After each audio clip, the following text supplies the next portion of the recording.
हाँ जी बेटा, ਆਪਾਂ चैप्टर स्टार्ट करन लगे हैं। Chapter number 3 elasticity of demand the book they which chapter number 4 है। Chapter number 4 elasticity of demand.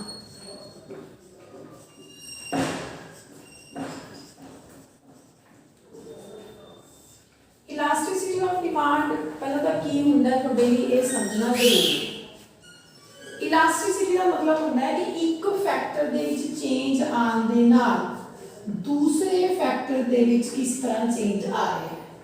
जब आप अपनी इकोनॉमिक्स की गल करते हैं, जो तुसीं पिछला चैप्टर किया एक लॉ ऑफ डिमांड इकोनॉमिक्स का आप चैप्टर किया है, उस चैप्टर च आप ये करते सी कि प्राइस के वधन नाल डिमांड घटती है, प्राइस के घटन नाल डिमांड बढ़ती है। ये आप नहीं किया ना, आप लॉ ऑफ डिमांड च वाली एक टेबल बनाते सी। प्राइस के वधन नाल डिमांड घट रही है, प्राइस के घटन नाल डिमांड बढ़ रही है। आपां नैगेटिव रिलेशनशिप लैके चलते सी, लेकिन सानू जिहड़ा लॉ ऑफ डिमांड है ये नहीं दसदा कि किन्ने परसेंट प्राइस वधन नाल किन्ने परसेंट डिमांड घटी है। ठीक है, किन्ने परसेंट प्राइस वधन नाल किन्ने परसेंट डिमांड घटी है, ये सानू लॉ ऑफ डिमांड नहीं दसदा। तो इनू समझण वास्ते सानू किहड़ा कंटेंट करना पैंदा है, सानू इलास्टिसिटी ऑफ डिमांड करना पऊगा। इलास्टिसिटी ऑफ डिमांड सानू की दसदा है कि प्राइस दे विच परसेंटेज चेंज आउण दे नाल डिमांड दे विच किन्ने परसेंट चेंज आउंदा है। मैं meaning of elasticity of demand तो थोड़ा टॉपिक शुरू कर रही थोड़ी बुक के अकॉर्डिंगली। ये कहता है कि प्रोफैसर जे.एस. मिल ते कुरनुट इन्होंने इलास्टिसिटी ऑफ डिमांड का टॉपिक शुरू कराया है। तो मार्शल ने अपनी book they which elasticity of demand नू बड़े अच्छे तरीके दे नाल डिफाइन कराया है। ये की कहता है, कहता elasticity is a measure of responsiveness of one variable to change in other. की दसदी है elasticity responsiveness of one variable due to change in other variable। आ चीज मैं तुहानू दस्सिया ना भी एक दे विच चेंज आने दे नाल दूसरा की रिस्पॉन्स दे रहा है, इनू आपां इलास्टिसिटी का नाम देते हैं। जिवें प्राइस के चेंज होने नाल आपां कहंदे डिमांड वध गई तो रिस्पॉन्सिवनेस रिलेशन हो गया। ठीक है, तो इनू आपां इलास्टिसिटी कहते हैं। तो जब आप इलास्टिसिटी की गल करते हैं, ये कहना इलास्टिसिटी ऑफ डिमांड अगर आप अपनी इकोनॉमिक्स का पिछला लॉ ऑफ डिमांड याद करिए, आप ਉਹਦੇ ਚ ਇੱਕ ਇਕੁਏਸ਼ਨ ਲੈਂਦੇ ਸੀ कि डिमांड ऑफ x की ਦਾ फंक्शन ਹੁੰਦੀ है प्राइस ऑफ x ਦਾ, इनकम ਦਾ, टेस्ट ਦਾ, एक्सपेक्टेशंस फॉर द फ्यूचर ਦਾ। ठीक है, ਤੇ ਇੱਕ ਆਪਾਂ ਲੈਂਦੇ ਸੀ प्राइस ऑफ अदर गुड्स। तो जो इलास्टिसिटी ऑफ डिमांड है, ये डिमांड का रिलेशन जोड़ा है प्राइस नाल दिखाऊगा। जो डिमांड का रिलेशन ये प्राइस नाल दिखाता है तो इसको कहा जाऊगा प्राइस इलास्टिसिटी ऑफ डिमांड। ठीक है, अगर आप डिमांड का रिलेशन अदर गुड्स की प्राइस नाल करते हैं, अदर गुड्स मैं तुहानू बार बार एग्जांपल दी है कि जे आप ऑरेंज परचेज कर रहे हैं तो नाल बाकी दे फ्रूट की प्राइस कितनी आप ध्यान च रखते हैं। तो जो आप डिमांड की अदर गुड्स नाल करते हैं तो वो की बनता है क्रॉस इलास्टिसिटी ऑफ डिमांड। तो जो आप डिमांड का रिलेशन बेटा इनकम के नाल करते हैं, ये इनकम नाल फिर की बनती है इनकम इलास्टिसिटी ऑफ डिमांड। तीन तरह की डिमांड असीं लैके चलते हैं। प्राइस इलास्टिसिटी ऑफ डिमांड, ये डिमांड ऑफ एक्स की दा फंक्शन है प्राइस ऑफ एक्स का। क्रॉस इलास्टिसिटी ऑफ डिमांड, ये डिमांड ऑफ एक्स की दा फंक्शन है प्राइस ऑफ अदर गुड्स का। इनकम इलास्टिसिटी ऑफ डिमांड, ये डिमांड ऑफ एक्स की दा फंक्शन है इनकम का। तो इस तरह तुहानू हुणे पता लग गया भी इलास्टिसिटी की होती है। इलास्टिसिटी होंगी डॉक्टर मार्शल ने कंसैप्ट करता है इलास्टिसिटी ਹੁੰਦੀ ਹੈ responsiveness of one variable due to change in other variable. ਤਾਂ ਜਦੋਂ ਆਪਾਂ ਇਲਾਸਟਿਸਿਟੀ ਆਫ ਡਿਮਾਂਡ ਦੀ ਗੱਲ ਕਰਦੇ ਆਪਾਂ ਨੂੰ ਇਹ ਕਿਉਂ ਪੜ੍ਹਨਾ ਪਿਆ, ਕਿਉਂਕਿ ਲਾ ਆਫ ਡਿਮਾਂਡ ਸਿਰਫ ਇਹ ਦੱਸਦਾ ਕਿ ਪ੍ਰਾਈਸ ਵਧਣ ਨਾਲ ਡਿਮਾਂਡ ਘਟਦੀ ਹੈ, ਇਹ ਨਹੀਂ ਦੱਸਦਾ ਕਿ ਕਿੰਨੇ ਪਰਸੈਂਟ ਪ੍ਰਾਈਸ ਵਧਣ ਨਾਲ ਕਿੰਨੇ ਪਰਸੈਂਟ ਡਿਮਾਂਡ ਘਟਦੀ ਹੈ। ਇਹਦੇ ਵਾਸਤੇ ਸਾਨੂੰ ਪਰਸੈਂਟੇਜ ਰਿਲੇਸ਼ਨਸ਼ਿਪ ਸਮਝਣ ਲਈ ਇਲਾਸਟਿਸਿਟੀ ਆਫ ਡਿਮਾਂਡ ਨੂੰ ਸਮਝਣਾ ਪੈਂਦਾ ਹੈ। और तीन तरह की आप इलास्टिसिटी पढ़ते हैं। प्राइस इलास्टिसिटी ऑफ डिमांड, ये प्राइस का और डिमांड का रिलेशन दिखाती है।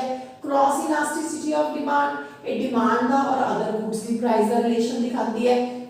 इनकम इलास्टिसिटी ऑफ डिमांड, ये इनकम का ते डिमांड का रिलेशनशिप दिखाती है। यही थोड़ी बुक वाले ने कहा हुआ है, ये कहता है कि इसी पैरे की लास्ट लाइन के विच कि elasticity of demand have three type. पहली हैगी है प्राइस इलास्टिसिटी ऑफ डिमांड, दूसरी हैगी है इनकम इलास्टिसिटी ऑफ डिमांड, तीसरी हैगी है क्रॉस इलास्टिसिटी ऑफ डिमांड। ठीक है, हुण आपां गल करांगे पहले टॉपिक दी प्राइस इलास्टिसिटी ऑफ डिमांड दी। हुण आपां सब तो पहला किहदी गल करनी है, प्राइस इलास्टिसिटी ऑफ डिमांड। जिवें कि मैं तुहानूं दस्सिया कि प्राइस इलास्टिसिटी ऑफ डिमांड की दिखाती है कि प्राइस दे विच परसेंटेज चेंज आउण दे नाल डिमांड दे विच कितना चेंज आ रहा है।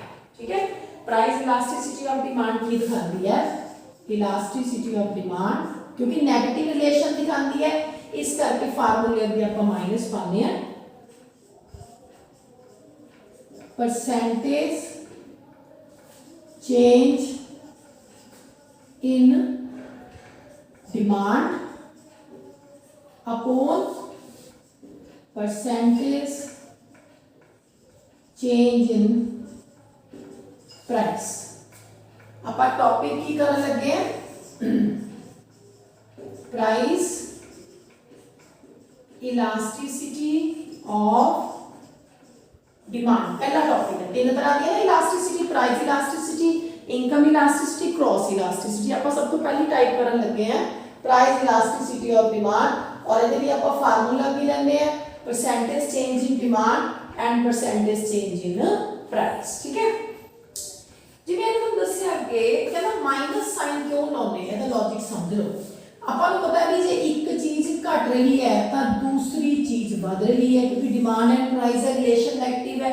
जे हुण आपां इहनूं सॉल्व करते हैं तो साडा आंसर -5 आता है, सारे आंसर माइनस आ जाएंगे, इहदे नाल तां अपना सारा कंसैप्ट गलत हो जाऊगा। इस करके आप ऑटोमैटिकली अगे एक माइनस लाता ताकि साडा आंसर पॉजिटिव दे विच आवे, क्योंकि डिमांड एंड प्राइस का नेगेटिव रिलेशन होने करके अगर आप अगे माइनस नहीं लाते हैं तो साडे सारे रिलेशन सारे संबंध नेगेटिव आ जाएंगे। To reduce that problem, to overcome that problem आपने फार्मूले के अगे ही एक माइनस का साइन इंप्यूट कर लिया। ठीक है, उस तो बाद डेफिनेशन दी हुई है, तुसी डेफिनेशन करनी है एंटूल मुराद दी आखिरी डेफिनेशन है, elasticity of demand is the ratio of relative change in quantity to relative change in price. बिल्कुल सिंपल डेफिनेशन है कि elasticity of demand is the ratio of relative change in quantity to relative change in price. मतलब price दे विच change आने दे नाल quantity दे विच कितना चेंज आता है, इस रिलेशनशिप नूं इलास्टिसिटी ऑफ डिमांड कहा जाता है, प्राइस इलास्टिसिटी ऑफ डिमांड कहा जाता है। हुण अगला टॉपिक आ गया degrees of price elasticity of demand. Degrees का मतलब है कि प्राइस दे विच चेंज आने दे नाल डिमांड दे विच कितना चेंज आता है, ज़्यादा चेंज आता है, घट चेंज आता है या बिल्कुल भी चेंज नहीं आता। उस बेस पे आपां degrees of price elasticity of demand की गल करते हैं। जे आपां डिग्रीज की गल करिए, एक डिग्री हुंदी है परफेक्टली इलास्टिक, अगली हुंदी है परफेक्टली इनइलास्टिक। ठीक है, एक होंदी है यूनिटरी इलास्टिक, एक होंदी है लेस दैन यूनिटरी इलास्टिक, एक होंदी है मोर दैन यूनिटरी इलास्टिक। तो 5 टाइप्स होंदी है, perfectly elastic, perfectly inelastic, unitary elastic मतलब एक दे बराबर। ठीक है, लेस दैन यूनिटरी इलास्टिक मतलब एक तो घट, मोर दैन यूनिटरी इलास्टिक मतलब एक तो ज़्यादा। हुण पहली टाइप आपां करनी है perfectly elastic demand. Perfectly elastic demand, perfectly elastic demand की होती है बेटा कि जो ਜਦੋਂ ਪ੍ਰਾਈਸ ਦੇ ਵਿੱਚ ਚੇਂਜ ਆਉਣ ਦੇ ਨਾਲ ਡਿਮਾਂਡ ਦੇ ਵਿੱਚ ਕੋਈ ਚੇਂਜ, ਮਤਲਬ ਪ੍ਰਾਈਸ ਦੇ ਵਿੱਚ ਥੋੜਾ ਜਿਹਾ ਚੇਂਜ ਆਉਣ ਦੇ ਨਾਲ ਡਿਮਾਂਡ 'ਚ ਬਹੁਤ ਜ਼ਿਆਦਾ ਚੇਂਜ ਆ ਜਾਵੇ, ਉਹਨੂੰ ਆਪਾਂ ਪਰਫੈਕਟਲੀ ਇਲਾਸਟਿਕ ਡਿਮਾਂਡ ਕਹਿੰਦੇ ਆ। ਤੁਹਾਡੀ ਬੁੱਕ ਲਿਖਦੀ ਹੈ ਇਹ perfectly elastic demand is one in which a little change in price will cause infinity change in demand। मतलब प्राइस ਦੇ ਵਿੱਚ ਥੋੜਾ ਜਿਹਾ ਚੇਂਜ ਆਉਣ ਦੇ ਨਾਲ ਡਿਮਾਂਡ ਦੇ ਵਿੱਚ ਇਨਫਿਨਿਟਲੀ ਚੇਂਜ ਅਗਰ ਆਉਂਦਾ ਹੈ ਤਾਂ ਉਸ ਨੂੰ ਆਪਾਂ ਕੀ ਕਹਿੰਦੇ ਆ, ਪਰਫੈਕਟਲੀ ਇਲਾਸਟਿਕ, ਮਤਲਬ ਪੂਰੀ ਤਰ੍ਹਾਂ ਇਲਾਸਟਿਕ ਡਿਮਾਂਡ ਉਸ ਨੂੰ ਕਿਹਾ ਜਾਂਦਾ ਹੈ। ਇਹਦੀ ਡਾਇਗਰਾਮ ਬੇਟਾ ਆਪਾਂ ਇਸ ਤਰ੍ਹਾਂ ਬਣਾਣੀ ਹੈ, x ਐਕਸਿਸ ਤੇ ਆਪਾਂ ਲੈਣੀ ਹੈ ਕੁਆਂਟੀਟੀ, y ਐਕਸਿਸ ਤੇ ਆਪਾਂ ਲੈਣੀ ਹੈ ਪ੍ਰਾइस। ठीक है जी, ਇਹਨੂੰ ਬਸ ਇਦਾਂ ਨੂੰ ਬਣਾ ਲੈਣਾ, ਮਤਲਬ ਆਹ ਸਾਈਡ ਆਪਾਂ ਓਪਨ ਰੱਖਣੀ ਹੈ, ਡਿਮਾਂਡ ਜਿੰਨੀ ਮਰਜ਼ੀ ਵੱਧ ਸਕਦੀ ਹੈ। ਠੀਕ ਹੈ, ਇਹ ਸਾਈਡ ਆਪਾਂ ਓਪਨ ਰੱਖਣੀ ਹੈ, ਡਿਮਾਂਡ ਜਿੰਨੀ ਮਰਜ਼ੀ ਵੱਧ ਸਕਦੀ ਹੈ। ਇਸ ਤਰ੍ਹਾਂ ਦੀ ਕਰਵ ਨੂੰ ਪਰਫੈਕਟਲੀ ਇਲਾਸਟਿਕ ਡਿਮਾਂਡ ਕਿਹਾ ਜਾਂਦਾ ਹੈ, ਕਿਉਂਕਿ ਇਹਦੇ ਵਿੱਚ ਜੇ ਪ੍ਰਾਈਸ ਥੋੜੀ ਜਿਹੀ ਵੱਧ ਜੂਗੀ ਤਾਂ ਡਿਮਾਂਡ ਘਟ ਕੇ ਹੋ ਜੂਗੀ 0, ਜੇ ਪ੍ਰਾਈਸ ਥੋੜੀ ਜਿਹੀ ਘਟ ਜੂਗੀ ਤਾਂ ਡਿਮਾਂਡ ਵੱਧ ਕੇ ਹੋ ਜੂਗੀ ਇਨਫਿਨਿਟੀ। ਮਤਲਬ ਇਸ ਸਾਈਡ ਦੇ ਓਪਨ ਹੋਣ ਦਾ ਮਤਲਬ ਹੈ कि डिमांड ਦੇ ਵਿੱਚ ਕਿੰਨਾ ਮਰਜ਼ੀ ਚੇਂਜ ਆ ਸਕਦਾ ਹੈ, ਪ੍ਰਾਈਸ ਦੇ ਵਿੱਚ ਥੋੜਾ ਜਿਹਾ ਅਗਰ ਚੇਂਜ ਆਵੇ ਤਾਂ ਪਹਿਲੀ ਟਾਈਪ ਕਿਹੜੀ ਹੋਗੀ, ਪਰਫੈਕਟਲੀ ਇਲਾਸਟਿਕ ਡਿਮਾਂਡ। ਡਾਇਗਰਾਮ ਦੀ ਵਿਆਖਿਆ ਤੁਸੀਂ ਨਹੀਂ ਪੜ੍ਹਨੀ ਹੁੰਦੀ, ਆਪਣੇ ਆਪ ਡਾਇਗਰਾਮ ਨੂੰ ਐਕਸਪਲੇਨ ਕਰਨਾ ਹੁੰਦਾ ਹੈ। ਸੈਕਿੰਡ ਆ ਗਈ ਪਰਫੈਕਟਲੀ ਇਨਇਲਾਸਟਿਕ ਡਿਮਾਂਡ। ਸੈਕਿੰਡ ਟਾਈਪ ਕਿਹੜੀ ਹੈ, ਪਰਫੈਕਟਲੀ ਇਨਇਲਾਸਟਿਕ। ਜਿਵੇਂ ਦੇਖੋ ਨਾਮ ਤੋਂ ਹੀ ਕਲੀਅਰ ਹੈ, ਪਰਫੈਕਟਲੀ ਇਨਇਲਾਸਟਿਕ ਕਿਹੜੀ ਹੋਗੀ, ਜਦੋਂ ਪ੍ਰਾइस ਦੇ ਵਿੱਚ ਚੇਂਜ ਆਉਣ ਦੇ ਨਾਲ ਡਿਮਾਂਡ 'ਚ ਕੋਈ ਚੇਂਜ ਨਾ ਆਵੇ। ਜਿਵੇਂ ਕਿ ਆਪਣੀਆਂ ਨੈਸੈਸਿਟੀ ਦੀਆਂ ਚੀਜ਼ਾਂ, ਨਮਕ ਹੈ, अगर नमक की प्राइस बढ़ जाती है तो ऐसा तो नहीं है कि आप नमक खाना बंद कर दें, अपनी डिमांड पर कोई असर नहीं पैदा। इदा के केस में आप की कहते हैं, परफेक्टली इनइलास्टिक डिमांड। ठीक है, आ लो जी डायग्राम देखो, एक्स एक्सिस से आप की ले रहे हैं क्वांटिटी, वाई एक्सिस से आप की ले रहे हैं प्राइस। ठीक है, अगर प्राइस 2 है तो आप डिमांड कितनी कर रहे हैं 4, अगर प्राइस 4 है तो डिमांड कितनी कर रहे हैं 4, अगर प्राइस 6 है तो भी डिमांड आप कर रहे हैं 4। मतलब डिमांड दे विच कोई चेंज नहीं आया, प्राइस चाहे जिन्नी मर्जी बढ़ी गई है। इस तरह के केस में परफेक्टली इनइलास्टिक डिमांड कहा जाता है। और ये किहड़ियां चीज़ां दे संबंध which demand sari perfectly inelastic हुंदी है, ਜਿਹੜੀਆਂ ਚੀਜ਼ਾਂ ਸਾਡੀਆਂ ਨੈਸੈਸਿਟੀ ਦੀਆਂ ਚੀਜ਼ਾਂ ਹੈ, ਜਿਹੜੀਆਂ ਚੀਜ਼ਾਂ ਸਾਡੇ ਲਈ ਜ਼ਰੂਰੀ ਹੈ। ਜਿਵੇਂ ਕਿ ਮੈਂ ਤੁਹਾਨੂੰ ਐਗਜ਼ਾਮਪਲ ਦਿੱਤੀ ਹੈ ਬੇਟਾ ਸਾੜੀ। ਠੀਕ ਹੈ ਜੀ। तीसरी यूनिटरी इलास्टिक। यूनिटरी नाम तो ही समझो, यूनिटरी मतलब एक दे बराबर। यूनिटरी इलास्टिक डिमांड केड़ी हुंदी है, एक दे बराबर हुंदी है। थर्ड डिग्री केड़ी आ गई साडी, unitary elastic demand. Unitary elastic तुसीं एक गल समझो भी जिहड़ा अपना फार्मूला की सी, percentage change in demand upon percentage change in price. ठीक है, डिमांड का परसेंटेज चेंज कितना है, मान लो 5 है, प्राइस का परसेंटेज चेंज 5 है, तो कट के आंसर 1 आ गया। ਇਹਦਾ ਮਤਲਬ ਹੈ यूनिटरी इलास्टिक डिमांड कदों ਹੁੰਦੀ ਹੈ, ਜਦੋਂ percentage change in demand equal to होवे परसेंटेज चेंज इन प्राइस ਦੇ। ਧਿਆਨ ਰੱਖਣਾ ਪਹਿਲੀਆਂ ਤਾਂ ਦੋਨੋਂ ਕੀ ਸੀ, परफेक्टली इलास्टिक परफेक्टली इनइलास्टिक, ਉਹ ਤਾਂ ਅਲੱਗ ਗੱਲ ਹੋ ਗਈ। ਹੁਣ ਸਾਡਾ ਆ ਗਿਆ यूनिटरी इलास्टिक। यूनिटरी इलास्टिक मतलब ਇੱਕ ਦੇ ਬਰਾਬਰ ਮੰਗਦੀ ਰੋਜ਼। ਤਾਂ ਕੋਈ ਵੀ ਵੈਲਿਊ ਇੱਕ ਦੇ ਬਰਾਬਰ ਕਦੋਂ ਆਉਂਦੀ ਹੁੰਦੀ ਹੈ, ਜਦੋਂ ਉਹਦੀ ਡਿਵੀਜ਼ਨ ਦੀਆਂ ਦੋਨੋਂ ਚੀਜ਼ਾਂ ਬਰਾਬਰ ਹੋਣ। ਤਾਂ ਸਿੰਪਲ ਹੈ, ਇਸ ਨੂੰ ਯਾਦ ਰੱਖਣਾ, when change in demand is equal to change in price। ठीक है, percentage change in demand is equal to percentage change in जो प्राइस है, तो उसको आप यूनिटरी इलास्टिक डिमांड का नाम दन्ने हैं। यही थोड़ी बुक वाला लिख रहा है, unitary elasticity of demand is one in which a percentage change in price is equal to percentage change in demand. उस तो बाद इन्हें 5 दी एग्जांपल दे के एक दे बराबर वैल्यू कैलकुलेट करके दिखाई है। हुण आप इहदी बनाउंदे हैं डायग्राम। डायग्राम के विच एक्स एक्सिस ते की है, क्वांटिटी है, वाई एक्सिस ते की है, प्राइस है। ठीक है, हेलो प्राइस साडी एनी कटी, डिमांड बिल्कुल उन्नी असीं वधा ली जिन्नी प्राइस घटी है, ठीक है। इत्थे ला लो 10 तो 6 ना 10 तो 4 ते कितनी होगी, फिर ला लो तुसीं 4 तो 10। जिन्नी प्राइस घटी है डिमांड उन्नी हो वधी है। करव इहदे विच की आउंदी है, एच करव आउंदी है रैक्टेंगुलर हाइपरबोला।